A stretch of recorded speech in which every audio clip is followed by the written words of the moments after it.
My name is Beverly Strain, and we're here at Fit Dogs in Toronto, an indoor dog swimming pool. Most of the dogs that come here have been injured in some way, so they use the swimming as a way to build muscle in their dogs, to build coordination, to improve range of motion.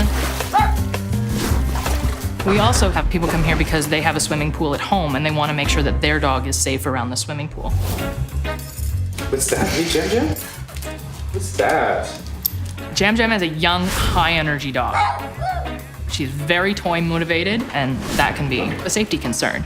You need to be aware that if your dog is very toy motivated and they chase a toy into a pool that they're not familiar with, they may panic, they may scare themselves to the point where they have difficulty getting out. Any new dog that comes here, we want to introduce them to the pool safely and calmly. So I have to be able to connect with these dogs very quickly and get them to trust me and believe in me so that I can introduce them to the pool.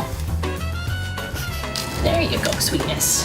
This is not so much about getting them to swim, it's about getting them comfortable with the steps of getting in.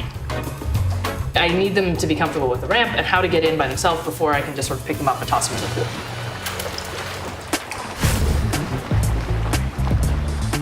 One of the first things we'll be teaching Jam Jam, or any dog in particular when they come into the pool, is that there is one way in and out of the pool.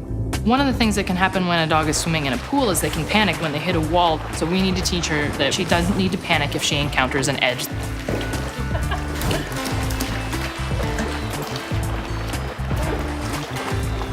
There we are. There you go. Very good. They know they just have to search the edge of the pool until they find a way they can get out. There are some challenges with dogs like Jam Jam, dogs that are long and low. They have difficulty making corners, and they'll start a corner and then they'll barrel roll. So we need to make sure that we start them off with a life jacket and with proper supervision until we know that they have the technique down so that they don't go upside down.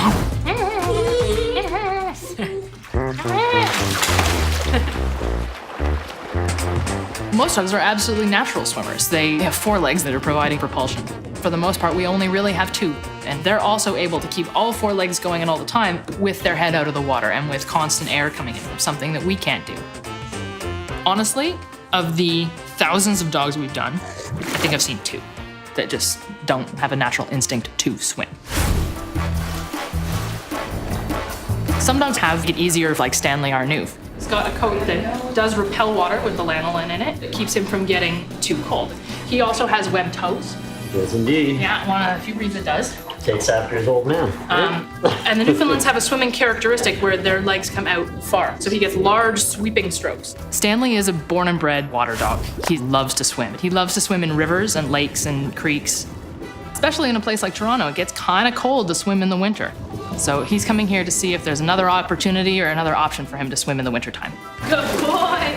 Good boy, look at you! There are many benefits to swimming in a pool rather than a lake. Primarily that it's a lot more comfortable for you to get in with your dog. And then when you are in the pool with your dog, you can control how they're swimming, you can be there to support them, you can make sure they're using their legs properly, all sorts of things.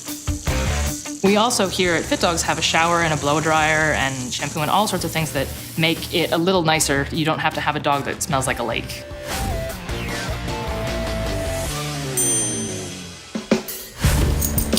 Boy.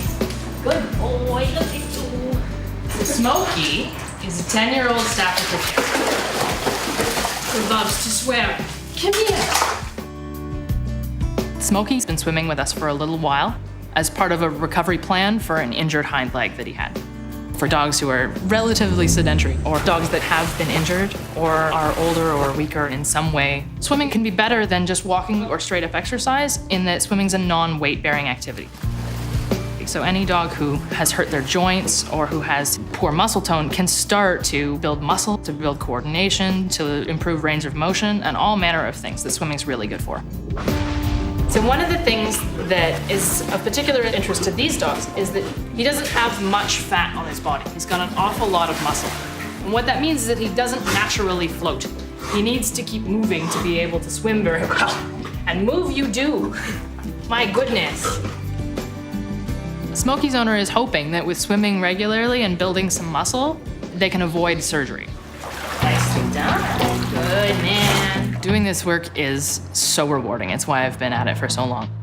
When you're giving them a chance to be active in a way they haven't for a long time, they are just ecstatic. It's the best gift you can give a dog. There's nothing better than seeing a dog when they came in, it was stiff and couldn't move very well, to after the swim, seeing them look like a little puppy.